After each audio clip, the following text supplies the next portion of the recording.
Alô, gurizada, alô, gurizada, começando mais um Meia Hora. Alô, Alex Bagé, muito boa noite. Travou? Eu não aguento mais isso. Ai, Fabiano Baldassi. Cara, eu tô cansado, meu, pô. Eu já tô arrependido de ter inventado contigo esse programa no final da Cara, noite. não, sabe o que que é o pior? Nós dois, a gente acha que a gente é a TV Ai, Globo, que cara. pode fazer 24 horas de programação, Isso. só que a gente esquece que a TV Globo tem 180 pessoas para botar no ar para fazer 24 horas de Ele programação. tem 800 pessoas e mais, né?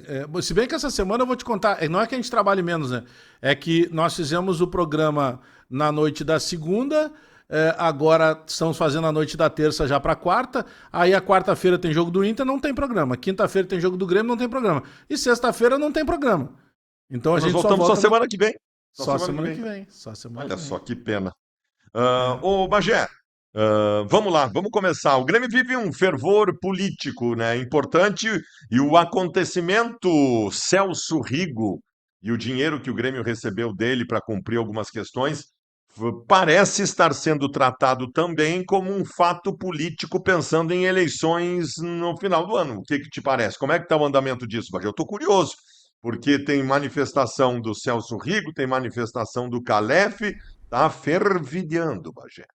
Bom, para dar uma resumida assim, né? Porque, bah, cara, eu acho essas notas, elas são necessárias, mas eu acho chatas, tá? Sempre quando tem que ficar essa briga de notas.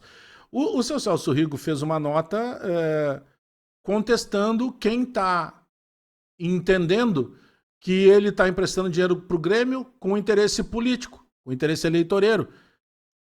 Lembrando que o seu Celso empresta dinheiro pro Grêmio desde 94. Mais de 30 anos. Hoje pela manhã eu fui buscar uma informação sobre os salários atrasados do Grêmio e acabei descobrindo essa informação, que os salários seriam quitados ao longo da terça-feira justamente por um aporte emprestado pelo seu Celso, que é algo em torno, Baldaço, de uns 3 milhões, tá, de reais, que é justamente o que seria a parcela da patrocinadora Master lá que não entrou. É algo em torno de uns 3 milhões. O Grêmio não pediu todo o dinheiro e mais, esse dinheiro é só para esse mês, tá? Então o Grêmio precisa resolver as coisas no próximo mês, senão vai faltar dinheiro de novo. Esses 3 milhões é referente a esse mês. Aí depois, já no meio da tarde, antes da gente começar lá o de tarde, que eu faço às 4h30 sempre, veio uma nota do Calef, tá? Que também é candidato. E o Calef, eu acho que ele se posiciona de uma maneira muito correta, tá? Que eu sei que ele tá dando uma pancada na questão do empréstimo, mas o Calef usa um termo que é preocupação de todo torcedor do Grêmio. Pô, tá terminando uma gestão, o seu Celso começou a emprestar dinheiro pro Grêmio em 94 e não parou mais. O que tá acontecendo, Bonas? Peraí. E aí a reclamação do Calef é pertinente. Nós não Não, e podemos aí. normalizar que o Grêmio Não, tem que estar pegando dinheiro não. emprestado. E tu Ah, pega, tu pega. é um juro Ah, menor? Mas é emprestado igual, tu fica não, devendo. e outra coisa, tu pega o último semestre da gestão Guerra. Primeiro tem a compra da Arena, mas eu também não vou aqui cobrar que a gestão Guerra tivesse levantado 150 milhões para comprar a Arena, Tá? tá certo? Foi o Marcelo que tomou essa decisão. Mas o Marcelo fez um aporte de 10 milhões de euros, depois disso, para o clube usar da maneira que bem entendesse. E agora tem a ação do Celso Rigo, tio do pão, depois o tio do arroz. Nós estamos falando de uma gestão que não foi autossuficiente, uma gestão que não teve condições de cumprir os seus compromissos. E este é o último semestre da gestão Guerra, que já é ruim, e o Grêmio vive. Que bom que vocês têm os mecenas, que ótimo para vocês. Eu já tive isso em determinado momento, o Sonda já me pagou folha de pagamento também, mas isso diz muito sobre a saúde financeira do clube, né? Aí é que tá. Sabe que eu ouvi, inclusive, de uma pessoa importante do contexto do Grêmio o seguinte: olha, Bagé, eu vou te dizer uma coisa. É claro que, como gremista, nós todos queremos o Roger Guedes. Mas o fato do Roger Guedes não ter vindo foi bom para o Grêmio. Eu como assim? Ele, claro, Imagina, o imagina. Marcelo Marques disponibilizou 10 milhões de euros, 60 milhões de reais. Aí parte disso foi pago um pedacinho lá na negociação do Arthur, um pedacinho na negociação do William, um pedacinho na negociação do Noriega. E aí tinha hotel atrasado, tinha luz, tinha não sei o quê. Então a gente está falando de uma coisa, eu sei que é um problema geral, não é só o Grêmio que deve, mas essa parte da preocupação de vir a ano, sai ano, vira gestão, sai gestão e ter que recorrer ao seu Celso, o seu Celso está ali. Não foi ele que ofereceu, ele foi procurado. Então, é que assim, Não tem como não tirar do contexto de que seja uma manobra eleitoreira, porque está no meio de uma eleição e até então o seu Celso jamais tinha fardado por um lado da política. Esse ano ele fardou. Ele é apoiador da chapa do Odorico, ele tem o filho dele, o Celso, o Fábio Rigo, que é um dos vice-presidentes, e tá tudo certo, é que não tem como descolar. A nota do seu Celso é dizendo, olha, senhores, isso já acontece há muito tempo, eu não tô entrando para bagunçar nada.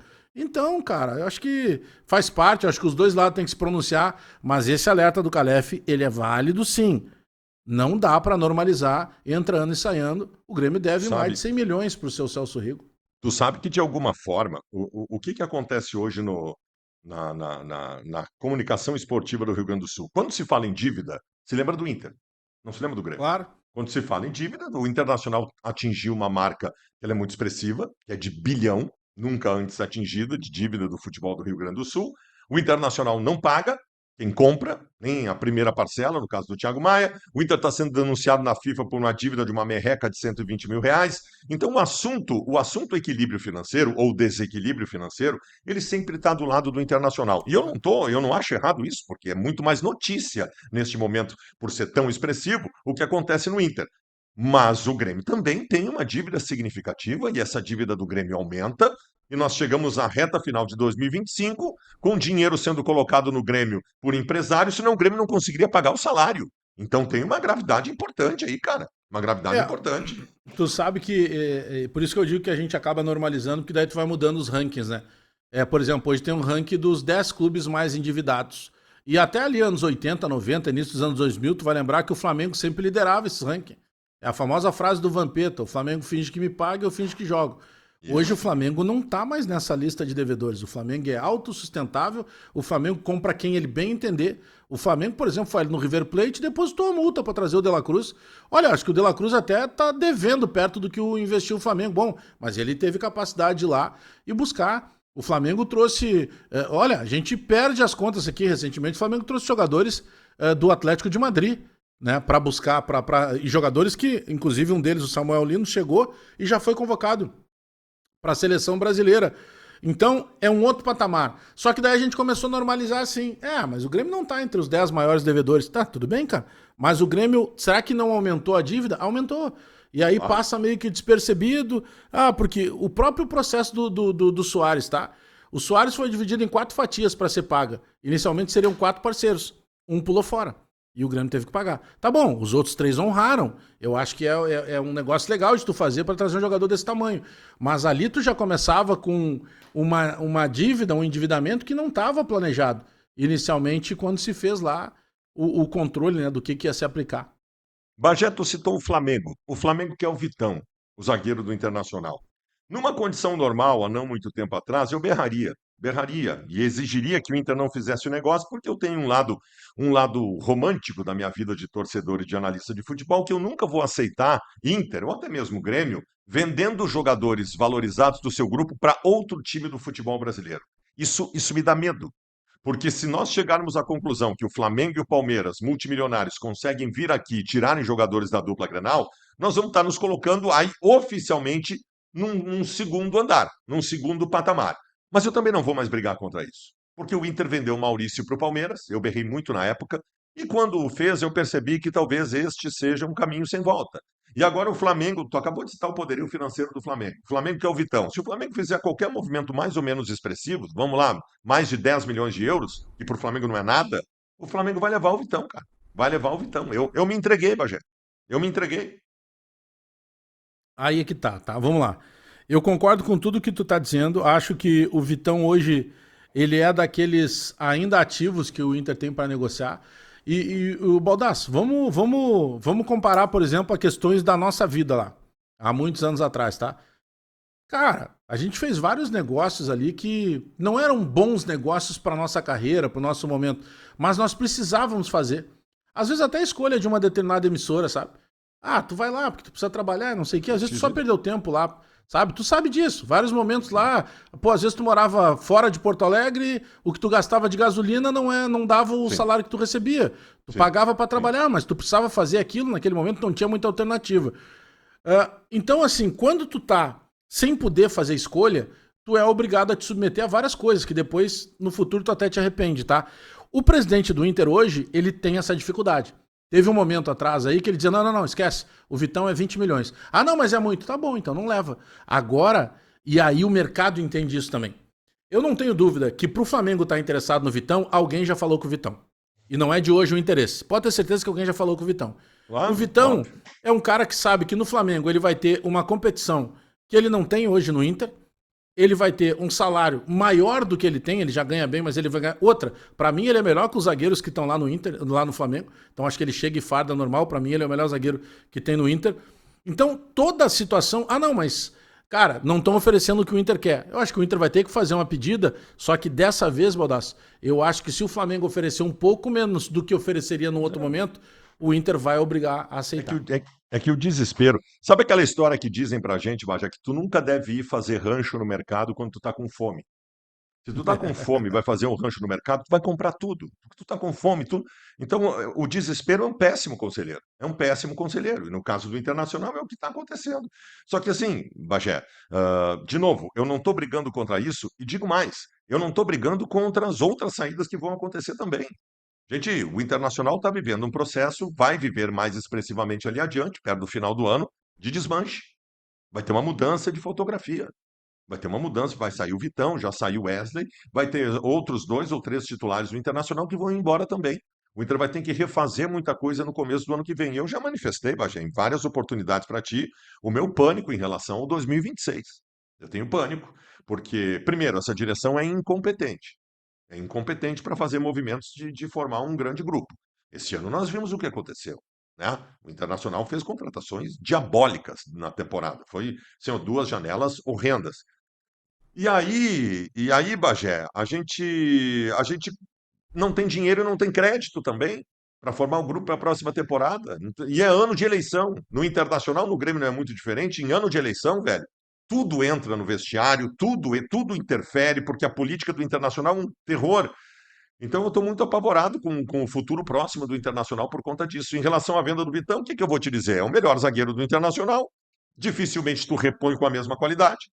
Dificilmente tu vai repor com a mesma qualidade. Tu vai ter que ser muito criativo no mercado e tudo que essa direção não é criativa no mercado. Então eu tenho medo, tenho medo. Podemos, É, vamos perder. Se nós não perder o Vitão para o Flamengo, nós vamos perder para o futebol europeu, mas o Vitão vai embora. porque se tu pegar. Aliás, o Vitão teve perto 2 vezes já de ir embora, né? Ele teve lá um momento que ele poderia ter ido pro Betis, depois teve um outro momento, eu não lembro qual era o time. O próprio Flamengo já tinha tido interesse, porque tu pega assim, ó, vamos imaginar lá, presidente Barcelos, tá? Ele precisa fazer grana, ele sabe. Porque todo futebol, todo time de futebol precisa vender, com exceção do Flamengo. E o Flamengo também vende, surge lá. O Flamengo vendeu o Lohan, recentemente o futebol italiano, né? Agora tem proposta pelo Wallacian.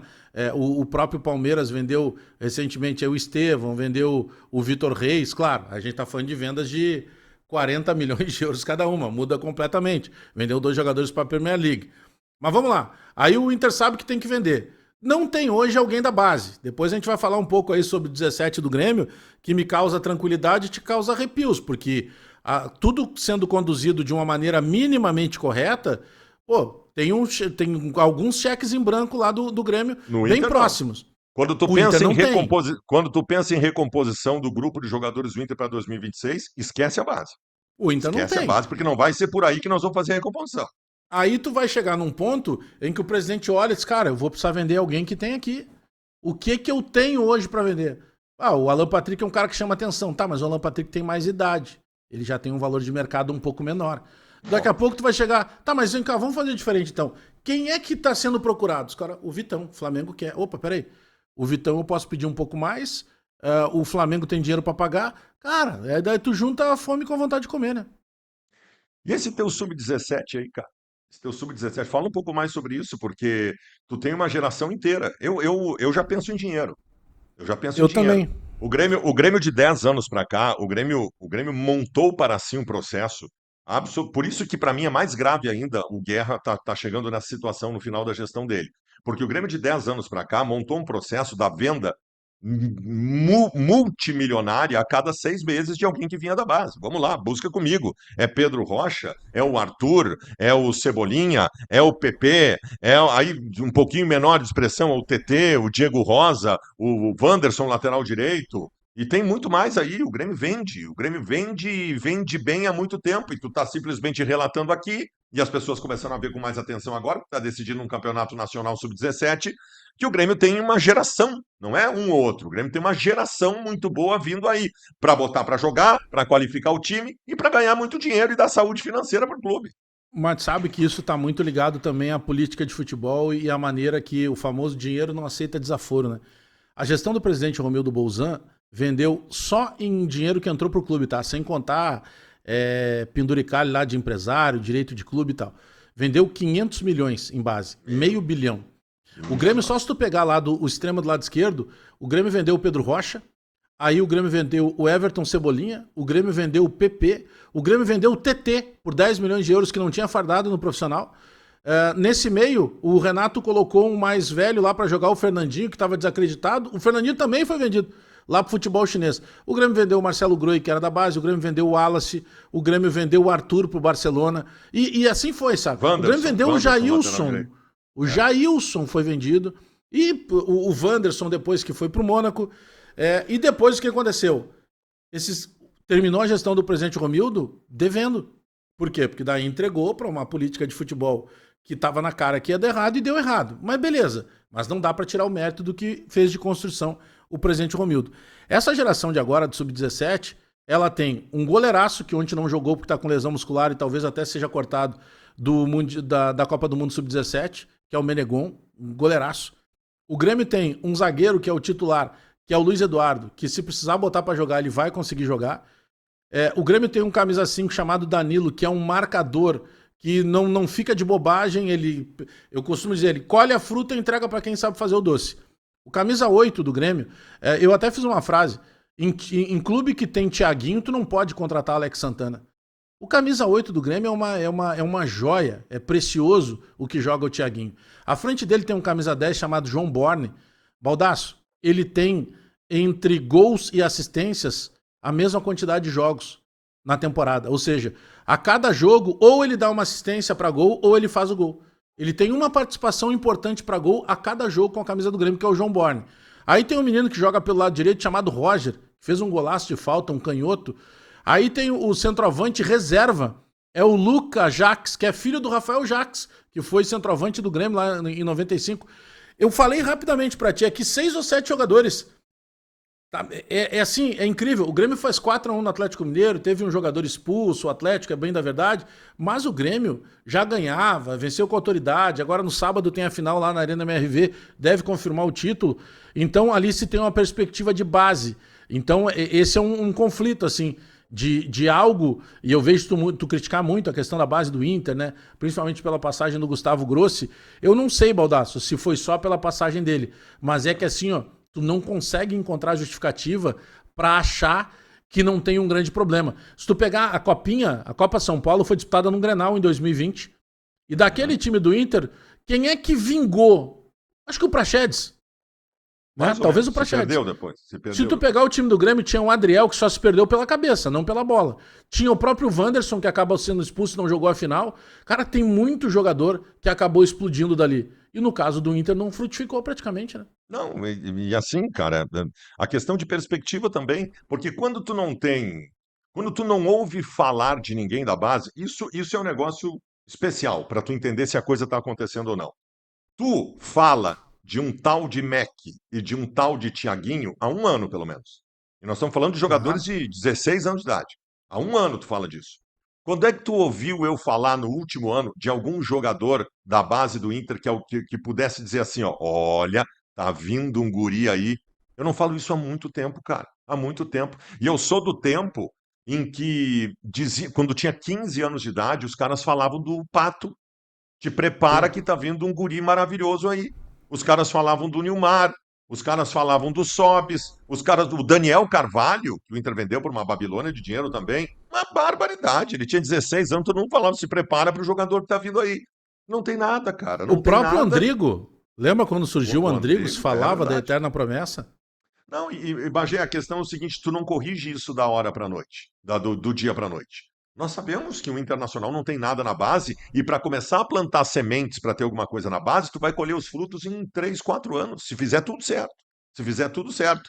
Isso me apavora pela saúde financeira do clube e me apavora porque todos os títulos que o Inter conquistou na sua vida, Bagé, tinha um monte de gente da base. O Inter da década de 70, metade do time era da base, o Falcão, o Carpegiani, o Batista, Claudião, era tudo da base.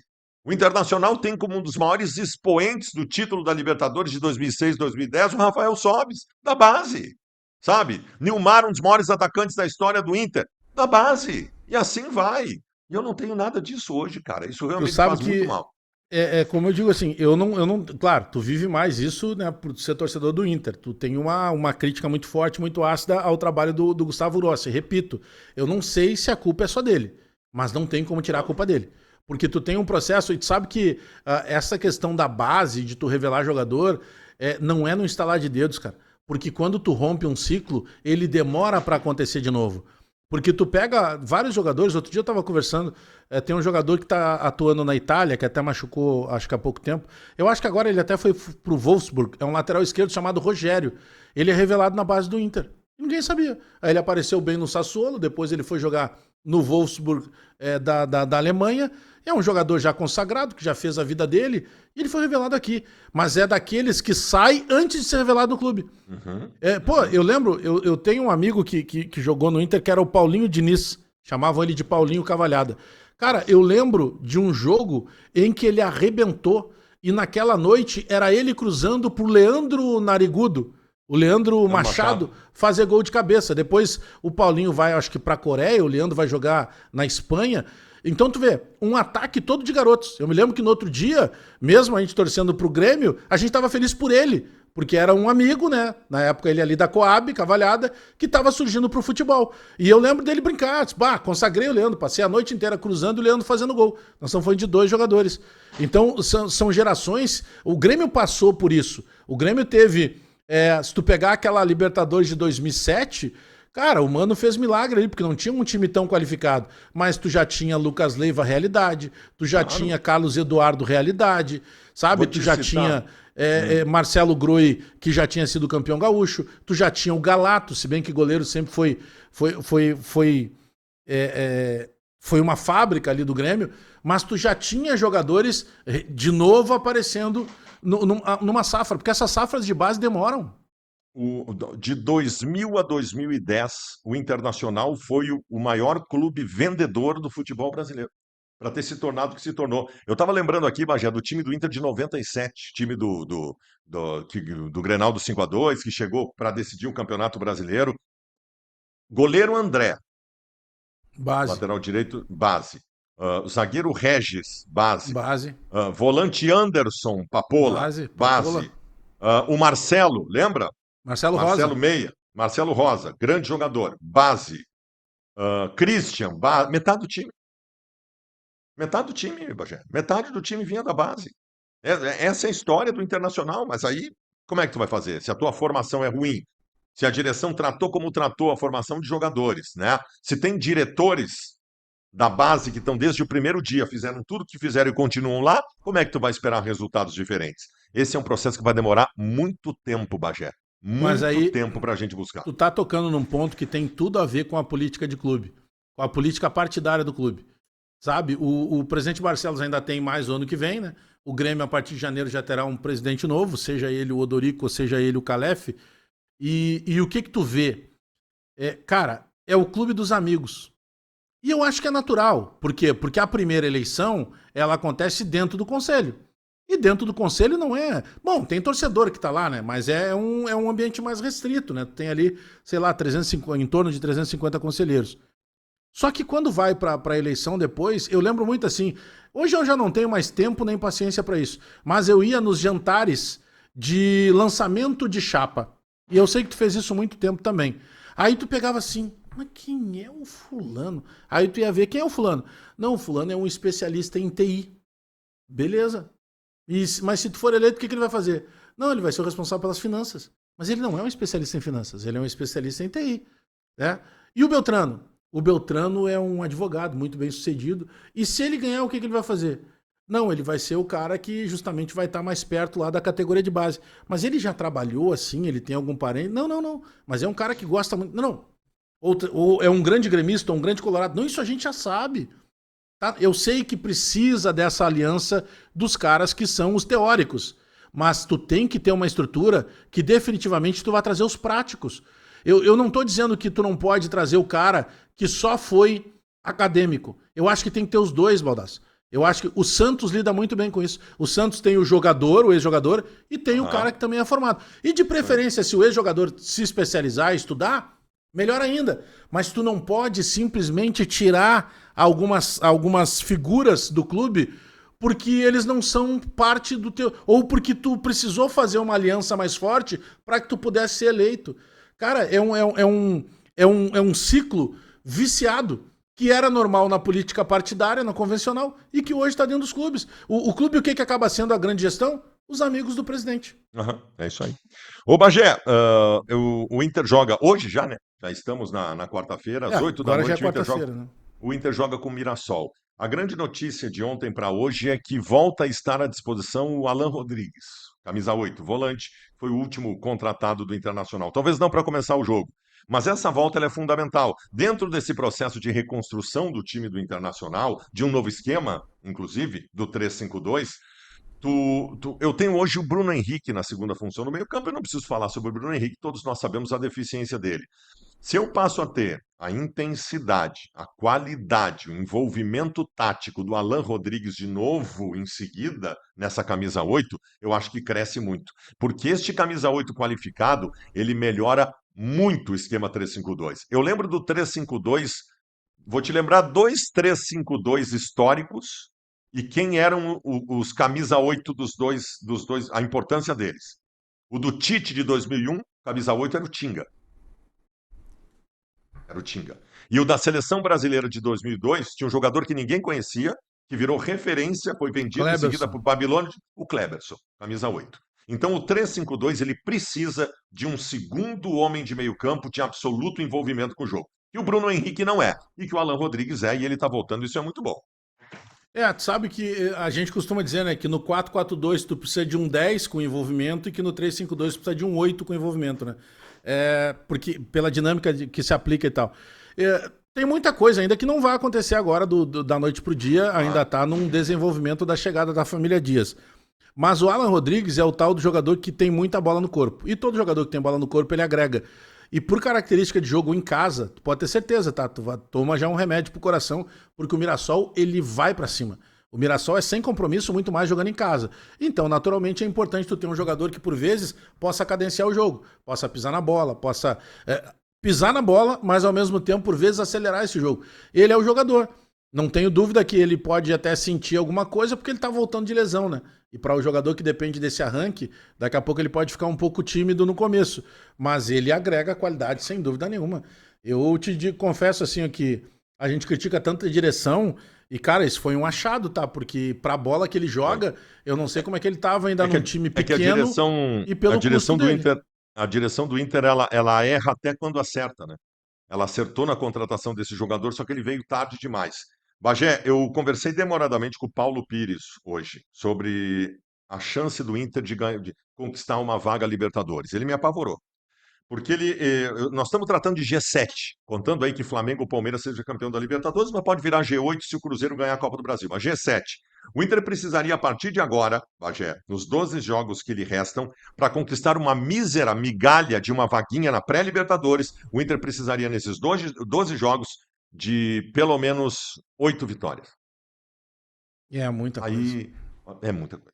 Vai ter que ser o jogo contra o Botafogo que o Inter fez ali vai ter que virar uma referência total a partir de agora, porque precisa fazer uma campanha de campeão quase. Fazer uma campanha de campeão para conquistar uma vaga na pré-Libertadores. É o famoso é possível, mas é bem improvável, né? Porque na questão matemática é possível, sem dúvida alguma. É que aproveitamento, cara, tu pega. Eu acho que. Primeiro que, vamos lá, tá? Tem uma coisa no futebol que a gente não consegue calcular, que é a nossa euforia. Uhum. Eles não foram chamados, o Ramon e o Emiliano, para colocarem o Inter na Libertadores. Eles foram chamados para livrar o Inter de uma possibilidade de rebaixamento. Mas o torcedor se ilude. Se ganha do Mirassol, ou se não ganha do Mirassol e ali na frente ganha mais um jogo, dependendo de resultado paralelo, tu volta a te empolgar. Tem um jogo em atraso, aquela coisa toda. Mas sabe que tem esse corte que às vezes o torcedor não vai fazer. Ah, que pena, cara. Quando tá ficando bom, acabou. termina. Que pena, agora só mais... a segunda, é, só. Mas já que não Segunda. dá, então até segunda-feira. Tchau, tchau. Tchau.